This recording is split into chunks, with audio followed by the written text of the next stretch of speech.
asalaamaaleykum mbokk yi xarit yi seetaan fii ci seen chaîne La Art TV ñi nga am mbégte bu baax di jàkkaarloowaat ak yéen ci seen émission bi ñuy wax kooku noonu nag tey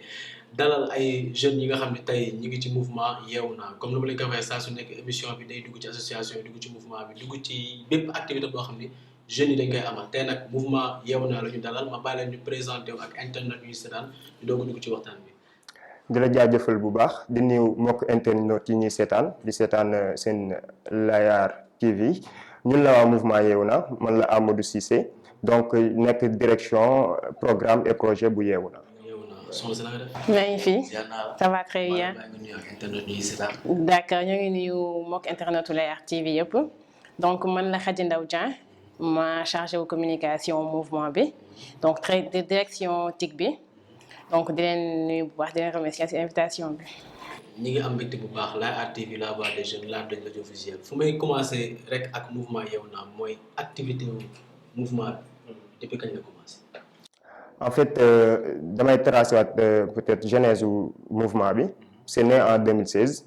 en 2016 ci lañ def organiser wu appeler des jeunes qui sont conscients de en tout cas ci li leen war ci dëkk bi on les a rassemblés autour d'un idéal. ñu ne nañu xool nañu def ba wax ci li nga xam mooy problème yi gangrène société bi aujourd'hui ñu dajee daal di tënk ne nanu utiliser benn concept fort tuddee ko Yeewu Naa nga xamante ni déjà rien que intégrer la philosophie de Yeewu Naa le nom ça veut beaucoup dire. Yeewu Naa mooy maanaam fekk ngeen kuy nelaw. yeewu pour ngeen conscientiser ko daal maanaam. juste ça bu ko defee nit ki déjà bu adhérer concept bi rek. xam na ci logique bi mu nekk bu ñëwee da ciy jéem a woo ñeneen ñoom it ñu fekk si ñu travaille ensemble pour essayer de faire quelque chose au niveau de la société. loolu tax a jóg Yeewu Naa. depuis kañ ngeen commencé seen activité yi yan jéego ngeen def depuis 2016 ba 2020. on n'est pas passé par quatre chemins bi ñu commencé juste dañ mener des activités on a fait des rencontres citoyennes mais aussi on a eu à organiser des clean-up day donc on a essayé de nettoyer la plage de Thiaroye Azur dem nañ fa mener fa benn action boo xam ni. la plage bëri woon na ay saleté déchets plastique yi fa nekk plage Thiaroye Azur ñu organiser wu dem fa donc sensibiliser les gens et les gens aussi sur place fekk nañ fa ñoo xamante ni ils ont adhéré dañu ñëw ñoo xamante ni ils étaient en train de mener des activités sportives dañu fekk ci biir jàppale ñu ci affaire bi mais la récompense on l'a vu tout de suite avant ñoo pare am na ñu ñëw juste lal seen bassin toog wane ni donc plage bi amaan na beneen entrain amaan na beneen image boo xam ni donc c'est grâce à Yeewu Naa moo tax mu am. li ñu dee daal jeune ci réew mooy defar dëkkam conscientiser ay moromu jeune am à ce que tey ñu xam ne tey développement wu seen réew ci seen loxo la mën a jaar mais tey exactement bi ngeen defee set setal boobu ci plage bi est-ce que dafa am en amont ñu leen ñëw jàppale wala yéen a dem ak seen ay propres moyens. juste rappeler Sénégal dafa doon dëkk boo xam ni. yenn initiative bi ça se fait au premier degré c'est-à-dire yow mi ko initié donc yow yaa njëkk mettre la main à la pâte yaa ñëw nekk ci donc avec les moyens du bord nga rassembler sa équipe ñu xool nu ñu def regrouper quelque chose dem par contre après dina am des gens qui sont intéressés mais ça réussit pas toujours mais petit à petit on arrive à s'organiser. loolu ci fi nga xam ne mooy Thiaroye Azur autorité ya fa dëkk chef de quartier ya fa nekk maire ba fa nekk est-ce que ñëw na tàllal leen loxo ni kat li ngeen di def kontaan naa ci jàppale leen. bon bëgguñu tombe ci genre contestation mais ñun dañu xaw a am décalage avec la mairie dañoo xaw a s'orienter et mouvement yi nekkoon sur place association yi ñoom lañu jokkool wax leen mais ñoom dañu fekkoon ñu am ay activités yu ñu waroon mener moo tax ñun on est allé tout seul faire là. mais su ma ñëwee ci Soxna Khady tey mouvement bi tey xam ngeen ni yombul ngeen nekk ay jeunes bëgg yee jeunes yi nga xam ne tey fii Sénégal xamante nañ nous sommes tous des jeunes tey dafa am benn manque de conscience tey bi noté ci jeunes yi te naka nga mën a expliquer objectif mouvement bi par rapport ak situation boobu ngeen bëgg fii Sénégal. alors je dirais pas métti na méttiwul benn côté li si métti mooy jeune bi li ngay def ba approché ko alors jeune nit la quoi donc nit bu nekk nit la yow li ngay def ba approché ko wax ko expliquer yow concept bi ngay mëne loolu moo koy adhéré loo yow si sa lutte parce que da ngay dem si benn jeune nga ne ko mouvement premier fait bi mouvement yi dafa bëri loolu lay ñàkk a wax donc yow ni ngay approché jeune bi loolu may permettre jeune bi mu ñëw si mouvement bi mu adhérer sa cause parce que nit bu adhérer sa cause rek day yomb nga échanger ak moom tu vois parce que jeune bi conscient na da nga koy wax ni que ni par exemple benn approche bi ngay approché jeune bi par exemple yow da nga judd si dëkk bi nga dem école publique état moo la fayal nga feebar soo waree faju ji di ngay fay lu bëri donc y a tant de choses yi nga xamante ne état mi ngi koy def si yow wala sa société mi ngi koy def si yow wala sa parent li muy fay impôt wala des choses comme ça donc yow jeune bi noonu nga koy approché nga ne ko yow par exemple tout ça ñi ngi koy def si yow lan nga mën a apporter sa dëkk une question simple quoi donc dina xam moom par rapport ak ça am na un devoir citoyen ba nga xamante ne moom la mën a apporter dëkk yéen da ngeen nekk ci dëkk bi juddoo ci dëkk bi yaroo ci dëkk bi màggee ci dëkk bi nekk ay jeunes tey ma nekk jeune man mii gisuma benn opportunité boo xam ne tey Sénégal dinaa fi mën a ni kat naa fi toog tey jeune bi nga xam ne tey mi ngi ci bopp amul liggéey amul dara mouvement bi lan moo war a mën a nekk gis-gisam par rapport ak situation boobu jeune boobu di dund naka ngeen ko mën a conscientiser à ce que mu mën a tey am changement de philosophie à ce que mu toog Sénégal jëriñ réew. alors donc mooy amoo patriotisme ñun amoo patriotisme bu nekk au cœur de notre lutte parce que dañuy wax tout le temps que ni boo nekkee si dëkk yow da ngay xool li nga mën a defal dëkk bi pas dëkk bi lu mën a defal donc loolu noonu la yeewu naa di fexe di cultiver ba jeune bu si nekk bu jugee taxaw su ma fekkee benn jeune si boppu koñ bi moom dina am automatiquement réflexe bu moom lan la mën a defal dëkkam ñu bañ tout le temps di xaar état bi defal ñu donc loolu mooy suñu lutte yeewu naa lutte principale am si loolu la parce que jeune bi warul xaar tout le temps état bi defal ko mais moom mu jug defal boppam ce qui va tendre vers l'entrepreneuriat nga xamante ne après dinañ si dinaa ñëw ci entrepreneuriat maa ñëwaat léegi mais exactement tey mouvement bi dafa yem fii rek Dakar wala mi ngi ci région yi mouvement Yeewna dafa am plan bu muy déroulé d'ici les 5 ans à venir donc objectif la ñu visé mais pour l'instant on reste concentré sur fi nga xamante ni la plupart de nos membres fii lañ nekk y en a d'autres qui sont au niveau de Diourbel d'ailleurs président bi ci jiite mouvement bi il est de Diourbel mais pour l'instant fii la démarré ñu xool ñu constituer entre nous pour que dans le futur ñu mën a ubbeeku dem ci yeneen régions yi parce que lépp moo ngi ci premier pas ñuy teg consolider ko après mën a tendre vers les autres. tey seen réunion yëpp fi ngeen koy amalee Dakar léegi tey soo leen bëggee am ay rapport ak ñi nekk Diourbel ak ñi nekk Kaolack ak un peu partout dans les régions du Sénégal naka ngeen di organiser. alors c'est simple tey jii dafa am lu ñuy woowee réseautage et tout de suite dafay laaj bi nga laaj léegi xat yi mooy naka la ñuy def ba approcher les gens ñun en tant que jeune ñuy def ba mën a woo suñu beneen moroomu jeune mu bokk loolu c'est assez simple parce que Yeewna moom ci lancé boo xam ni dafay initier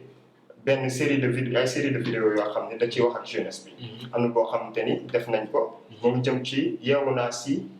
network addict voilà Yeewna ci en tout cas bu ñuy demee ci réseaux sociaux yi naka lañ fay nekkee ak aussi ci auto emploi yeete nañ ci lool mais déjà kon c'est pas juste benn mouvement citoyen mais on essaye d'amener les jeunes ñu indi leen si suñu cadre fexeel leen ba jox leen ay outils yoo xam ne ñoom dinañ mën a demal seen bopp si ils ont des initiatives mais tey ci mouvement bi su ma déggee nee nga yéen a ngi doxal benn projet boo xam ne Yeewna si network la maanaam c'est tout ce qui est en rapport avec les réseaux sociaux léegi tey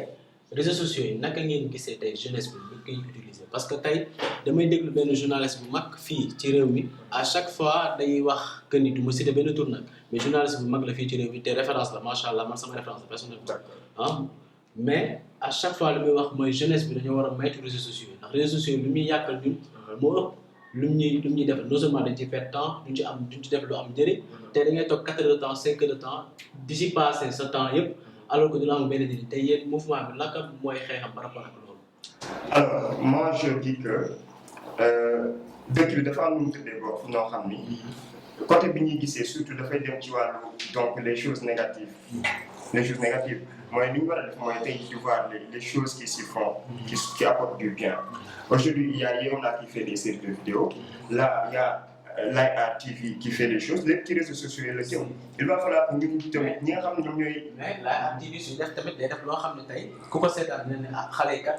macha allah ay xale lañ waaye seen loxo set na. bien sûr ñoo ne xale su ay loxom setee mun bokk ak ay mag. oui tey ci loolu lañ ko. effectivement man ci loolu laa mooy au lieu que ñu def constat yi nga xamante ni juste ci dépravation bi am ci jeunes yi jëm ci réseaux sociaux yi la ñuy xool mais ñu fexe xool ci bon côté xool li jeunes yi di def ay initiative yoo xamante ni moo ngi baax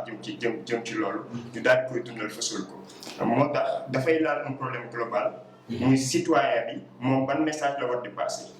parce que ban message lay ban adressé message la di passé parce que tey gis nañu ay jeunes yu bëri yoo xam ne tey tëj nañ leen ay 2 mois ay 3 mois ndax amaana dañoo def ay affaires yoo xam ne tey salte na par rapport ak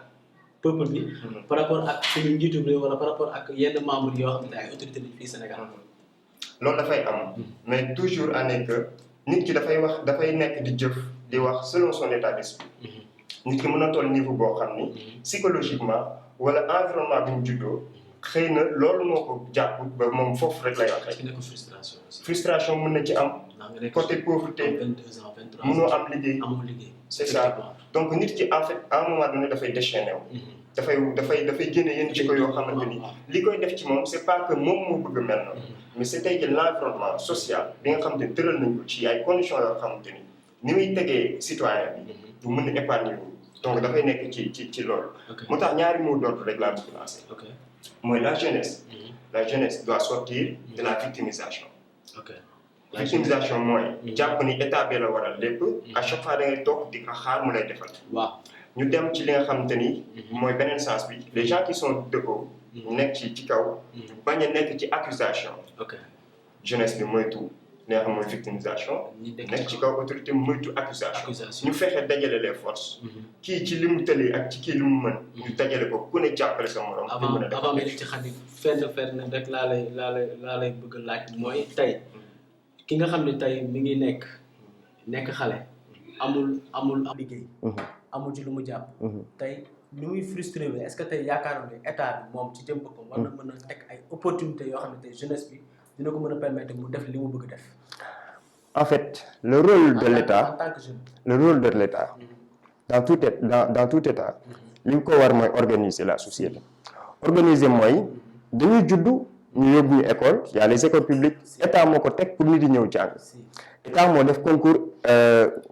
baccalauréat pour ku ko am mu dugale ci université nga jàng pour après mën a aspirer à un poste de travail. Dama ci débattre des fois avec des amis ñu may wax ni après nga pare jàng rek yow yaa war a dem mais am na premier devoir boo xam te dafay incomber état. État mënu ko yeeyu boppam yëpp ni non jeunes yi nañ jug dem utal seen bopp. moom mooy organiser le milieu. organisation boobu laay wax. Bien sûr li ci war mooy état donc déjà ñun dañu am ay problèmes statistiques ak et cetera li ñu war a def mooy di regrouper organiser milieu bi ba jeunes yi bu ñu jugee bu ñu entreprendre ñu am benn facilité. Déjà les démarches ak papiers yi.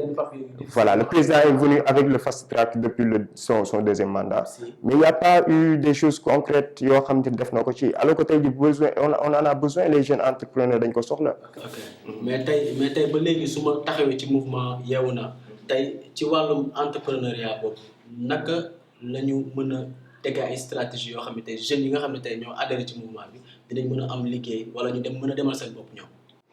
D'accord donc par rapport ak mouvement bi moom la Amadou commencé woon introduire tout de suite su fekkee ne jeune bi pare na bépp activité bu mu nekkoon au préalable même bu jàngul aussi parce que c'est pas parce que da nga war a entreprendre que da nga war a am benn niveau d'étude bi donc boo jógee pour entreprendre c'est parce que yow am nga ci benn domaine bu nga xamante am nga fi qualification surtout loolu parce que mënoo jóg entreprendre te amoo ci qualification maintenant quand on revient par rapport ak mouvement bi direction programme comme ni ko Amadou waxee moom moo ko gère et des projets day am ay projets yi nga xamante ne d'abord képp ku nekk ci mouvement parce que fii képp ku fi nekk am nga benn secteur d'activité bi ngay évoluer donc c'est des jeunes yi nga xamante ne c'est diverses activités moom la ñuy def divers secteurs ku ci nekk dafa bàyyi secteur boobu ñëw pour adhérer mouvement bi d'abord ñooñu war nañ gis seen bopp ci biir mouvement bi parce que balaa ngay digle sangu def fekk nga set ñooñu suñu gisee seen bopp ci biir mouvement bi mooy direction programme teg benn projet d'ailleurs ñu ngi ci benn étude de projet bi nga xamante ne sous peu dinañ ko dévoiler loolu dina créer ay emploi d'abord ci biir mouvement bi après dina am ay nit yi nga xamante ne dinañ leen soxla forcément parce que dina am ay profils yu ñuy soxla yu du nekk ci mouvement bi donc loolu dina inciter nit yi par rapport ak l'entrepreneuriat parce que ñu mënuñu wax ni dañuy yee jeunes yi mën nga yee tu peux beau faire ça yee jeune bi te amul yeewu toog amul quoi donc soo yeewoo toog nga am activité bi ngay jàpp activité bi ngay mëne loolu dina gën a mën a tax jeune bi gën a mën a jox gëddam réewam donc yeewu naa si lancé boobu la nekk d'abord un projet interne bi nga xamante ne on va le développer sous peu inchallah mouvement bi c'est partisans gis si seen bopp la société si gis si boppam parce que ñun c'est la société qui nous fait vivre quoi. nii lay demee saa su nekk ak Layar TV dañuy fekk jeune bi nga xam ne tey mi ngi ci association mi ngi ci mouvement mi ngi ci lépp loo xam ne tey activité la ñu waxtaan ak moom permettre ko à ce que mu exprimer wu génne li nga xam ne tey moo nekk ci moom pour ñu fësal ko ñun nee naa la saa su nekk suñu bës ñun Layar Studiographie mooy promouvoir la jeunesse sénégalaise mais tey ba léegi ci mouvement yeewu naa fu muy terminer rek mooy situation bu ñu nekk situation corona bi ñu ngi ci cycle jeunes yi naka ngeen gisee situation corona bi par rapport ak jeunesse bi fii Sénégal loolu laay tëjee li nga xam ne tey mooy émission bi. alors seen jàngat. jeunesse ak dëkk boo dem dañoo am seen da lay am lu leen di caractériser en fait muy à un moment donné ñoom dañuy déchaîné wu dañuy fippu mooy li xew bañ teggi couvre-feu bi en tout cas ba ñu réduire les heures.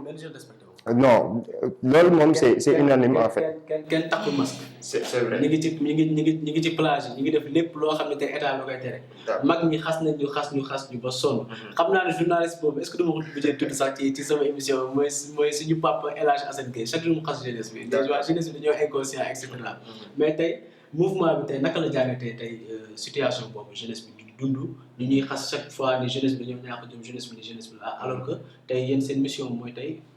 conscientiser jeunesse bi. alors conscientiser jeunesse bi da ci bokk ñu jëlee ko fi ñuy jugee ba ñuy critiquer la jeunesse mooy di jeune bi dëkk bi dafa am lu mu tëddee noo xam ni ce que j'appelle la dynamique sociale moom moo manqué Sénégal en fait dynamique sociale mooy ñu fexe ba à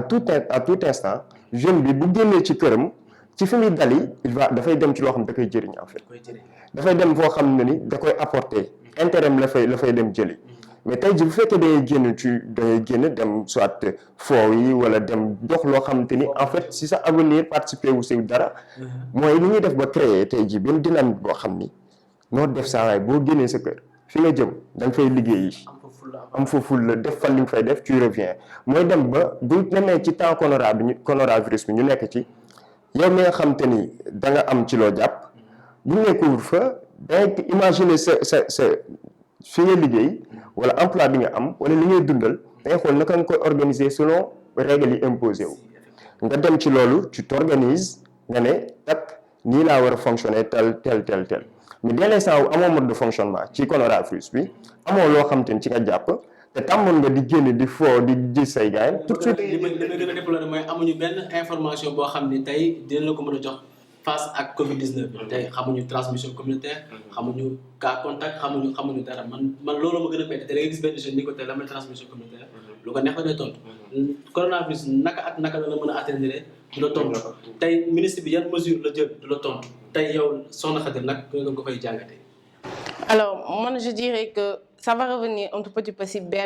yeewu naa si bu ñu initié donc quand je parlais de social network addict mais par rapport temps bi jeune bi surtout parce que on parle essentiellement du jeune temps bi muy passé si réseau social bi sans pour autant mu am si lu nga xamante ne jëriñ na ko donc quand tu viens dire que jeune bi soo ko laajee information du ko wax c'est parce que jeune bi tout le temps mi ngi connecté wu jeune bi ngay wax noonu tout le temps il est en ligne tout le temps mi ngi soit Facebook soit mi ngi Instagram soit mi ngi YouTube donc réseau yooyu noonu c'est un moyen pour jeune bi moom accéder à l'information ça revient à l'accès à l'information bi nga doon tout au début donc jeune bi war na fexe ba moom su nekkee face à un réseau social mu xam moom réseau social boobu noonu lan moo ma tax a jóg parce que mën nga ñëw pour def benn discussion échange ma ñëw pour échanger Instagram wala YouTube mais dina am benn information bi nga xamante ne war naa ko si mën a jël si 10 minutes d'échange yooyu noonu ma xam si par exemple mooy cas communautaire tu vois ma xam si par exemple ministre bi tey communiqué am ñaata cas la wax pourtant au début les jeunes ils étaient dans ça da nga gis statut yi nit yi di ko wax ñaata cas la nit yi def ko ay jeu et tout mais dafa fekk ni que ni comme ni ko am du waxee en fait corona bi dafa wane vraie face jeunes yi Covid-19. léegi yow vraie face bu jeune yi tey ak ñi ñuy seetaan lan mooy vraie face bu jeune. non quand je parle de vraie face mooy que ni manque d'engagement bi jeunes yi am. manque d'engagement. kon xam ngeen ne tey mouvement yow na am na liggéey. bien sûr. kon 2016 ngeen commencé mais xam naa ne fii ba 2030 est-ce que di ngeen mës a taxaw ni man mi kat atteindre naa sama mission fii ci mouvement Yeewu Naa parce que nous sommes face à une jeunesse boo xam ne bon c'est une jeunesse malheureusement inconsciente très sérieusement te wax dëgg fa yàlla amuñu chance quoi amuñu chance fii Sénégal mais tey par rapport ak mouvement bi yan jéego yéen ngeen def ci coronavirus bi est-ce que jot ngeen di utiliser ay masques distribuer ko gel antiseptique yi jot sensibiliser yenn jeunesse bi. Alors Yeewu Naa en fait comme li ñuy wax rek travail citoyen moom ça finit jamais en fait suñu objectif mën na dem ba fii ñuy wàcc liggéey ñu fiy génn bàyyi ñeneen jël relève yi en fait amin mais tey ci c'est un combat qui finit pas donc objectif bi mooy fexe ba à chaque fois di augmenter les membres mais que duñ mës a wàcc liggéey boobu les membres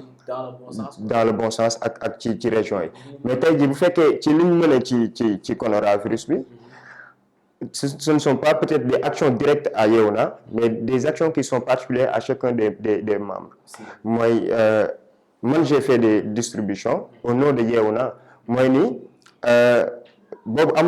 mënuñu woon rassembler wu dañ ne ku ne na am initiative bu mu jël de son côté mu def ko moi j'ai distribué des masques et je les ai donnés à des enfants talibés ñi nga xamante ne à l'époque mënuñu woon sauver seen bopp je suis allé vers eux je les ai conscientisés wax naa leen luy feebar bi